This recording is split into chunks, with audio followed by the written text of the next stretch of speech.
SBLive Washington virtual media days for high school basketball are here. Dan Dickow alongside Andy Bueller connecting with a number of coaches, both on the boys and girls side throughout the state. Today's one of the best programs in the entire state from the Metro League, Brent Merritt. Brent, thanks for joining. Appreciate the time. Looking forward to jumping right into it. You guys have had a few games now under your belt. You guys are one of the few areas that have been able to already get going. What has the early season been like for you as a coach? Well, we're out of shape for sure. That's been tough and very rusty, but I mean, we have 6 seniors, so it makes it a little easier for us. Uh, Practice is a little different than it normally is, more playing than actually able to do drills and work on stuff. But since our kids know pretty much everything in the program, our top 6 seniors has made it a little easier.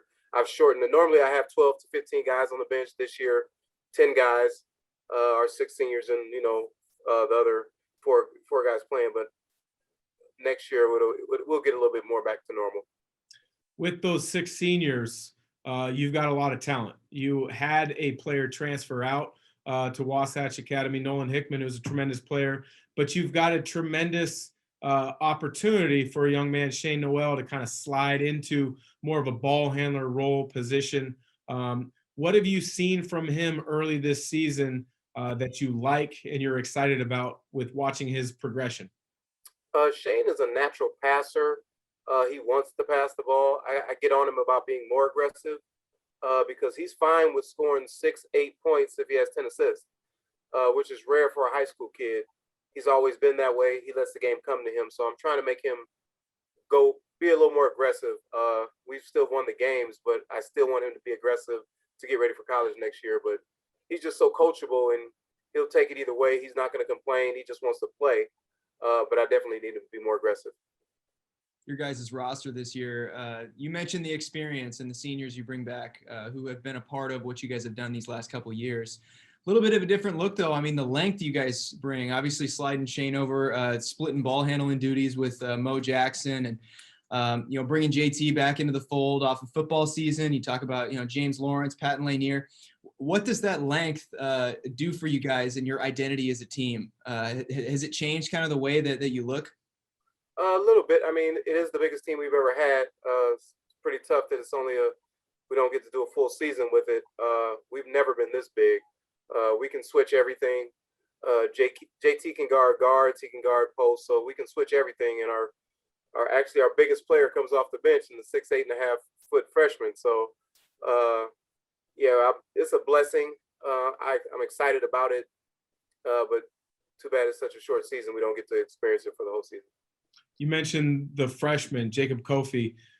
You've got 6 really established seniors. How have they been mentoring him and getting him ready for the rigors of Metro League basketball? So he's changed a lot since I saw him in the summer of the 8th grade when we started workouts. He was not ready as an 8th grader when he came in the summer and going through the year. And you've seen the progression of him going against Isaac Tyson and Shane Nowell, and he's grown a lot and he's matured a lot. He didn't know how to do shell defense at all when I first got him. He was terrible. He would sit on the sideline and not enter the drill, and now he's just flying around getting it done. So he learned. It was probably the most I've actually had to put my hands on the JV guys, the young guys this year, since we haven't been able to play, which really helped him mature and find out what he was doing. So yeah, that kid's gonna be a freak. He's ridiculous. He's in 2 games, he's got 4 dunks. We've never had a freshman have three dunks in the first game and the tip dunk against Garfield. So we've never had that. And he pretty much does it all. He can handle it. He can shoot it. He can put it on the floor. He can post up. So he's got a bright future. You mentioned that early game against Garfield, and you guys saw them in the playoffs last year in that state semifinal game. Obviously, it was good to get that one back, early on in your season. But as you look around the Metro League, how is the league looking this year? It's usually the state's top league. Is that stay pretty consistent this year? Well, first off, I don't feel like we got it back. They kicked our butt last year, and we don't get it back. They won the state championship, so that regular season win doesn't equate to a state championship. So we don't get it back. It's always good to beat, Garfield anytime you can because they're always so loaded. But we didn't get it back. But Garfield's always going to be good. Seattle Prep's amazing. O'Day's always going to be really good and well coached. Rainier Beach is always going to be good as well. So we'll see what other surprises we have. I'm sure. I mean, Roosevelt has been good. Ingram has been good in the past. I don't know much about any of the teams. We can't scout them before we play them. So you're pretty much going to each game blind, not knowing what you're getting, which is kind of fun to just figure it out on the fly. Normally we scout everyone. Doesn't matter who they are. We scout everyone to get a little taste. But when you can't scout them, you're just going in blind. You've got a very talented roster. Shane Nowell, obviously going to Arizona. JT Tuamalu, one of the best football players in the country. He probably could have a future in basketball at some level in college. But you've got maybe the most kind of hidden gem in the state, I think, in Isaac Tyson, who's going to Division II Point Loma. Talked to Coach Matt Logie down there, and he raves about the potential of him. Share with us what you see in Isaac's game. Isaac pretty much plays every position for us. He knows every spot on the floor. Great defender. I can put him on point guards. I can put him on post. I think you're right about him being a hidden gem. He is another guy that's really not about scoring. I mean, he's a great slasher, and if he gets the rebound, I'm always on him about going downhill. Don't stop until they stop you. And he's really picking it up. He's trying to dunk everything right now because I've been talking bad about him for the last couple of years about laying everything up. So he's been playing really well, man. He does all the little stuff that most guys don't understand that's important. Last year he averaged 6-7 points a game. He got a scholarship. So I'm trying to sell that to my team right now. Like, everyone thinks they need to score to get a scholarship, and it's really not true. Grant Hunt for us last year averaged 3-4 points a game. He got a scholarship to Whitman. So he is like the example of knowing how to play basketball, learning how to play basketball, and parlaying it into a scholarship. Talk about scholarships, and there's a guy who we've mentioned a couple times who has a lot of them, in JT. You in the past have talked about his just innate ability to be able to always somehow be game ready, whether it's coming off a football season or whatnot. And, a couple of years ago, he transitioned from that state title football game right into the Les Schwab Invitational a couple of weeks later, and that really stood out. He did the same thing against Garfield. What is it about JT that makes him so able to do that? His attitude, JT just believes. I mean, you don't normally get such nice kids off the court to be so mean and great and such a leader on the court. Either you're soft, or you're too tough, or you're too soft, or he's both.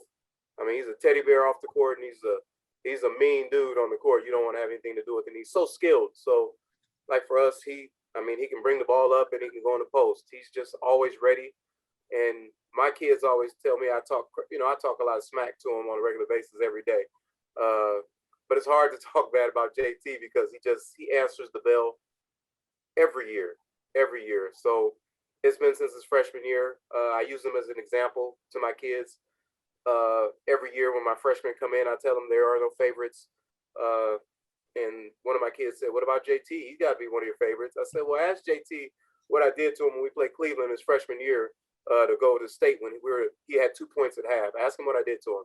I pretty much let him have it at halftime like no other. I was so mad. My whole halftime was about him. He came out in the second half and gave Cleveland 20, and we won the game by like 15. And I did the same thing to him his freshman year against Franklin. He was playing terrible. He came out and gave him 20 and a half. So he's not going to complain. He was like, and I was like, "Man, I only got on you once." "No, coach, you got on me twice. It was 2 games," and he'll bring that up, but he answers the bell. Like now against Garfield, we started off really slow. We were down by 9 at the half, and he pretty much controlled the huddle at halftime. I said what I had to say, and then he jumped in and ran the huddle. He's a leader. He's been the captain since the sophomore year. And I mean, I don't know. I'm sure he used to up until this year. I don't know if he did this year. On weekends, he would get shots up. He would go shoot. He just stays ready.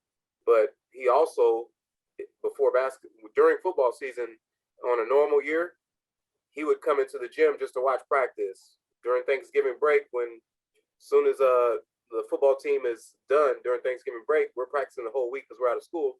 JT's in the gym practicing every day. So he's just die hard, man. You don't get too many of those. I'm thankful I got one, but he's definitely a blessing. Sounds like you've got a great rapport with your team, from young players to your seniors. In regards to the COVID pause and not being able to get the season started at the same time as, I believe, 47 other states across the country, how did you lead your young men to help keep them ready? So we had a lot of open periods where we could practice, and we were able. So we did when those periods were available to us, except for the last one up until the season started. So in the summer, when we had open periods of practice, we practiced. During the winter, when any open period they gave us, we practiced. When we couldn't practice, we wouldn't. And we keep them in the weight room. So they were dedicated to it, and I just kept pushing them and telling them, "Hey, season's gonna happen. It's gonna happen. Just be ready." And everybody stayed ready. And when you got 6 seniors, they'll lead the way. And all my young guys were so excited and wanted to play, so they were doing the same. We had 30 freshmen try out this year, so it was the biggest freshman class we've ever had. Normally we just have varsity and JV, so we've had a lot of kids. We have a C team this year for the first time in 4 years. So we've had a big influx of talent. Our JV team is amazing. They're really talented. So it was easy. I have a group that's very motivated, and it kind of comes from my seniors. So my freshmen, of course, everybody thinks they should play varsity. So they have to, they go against those guys and they're motivated. So it pushes them to keep going because of the seniors. Well, Coach, I appreciate the time. For Andy Buehler, myself, Dan Dickow, and SBLive, we appreciate it. We wish you nothing but the best of luck as the season in the Metro League, and in particular Eastside Catholic, continues to roll on. So thanks for joining our virtual media day. Definitely. Thank you. I appreciate you guys.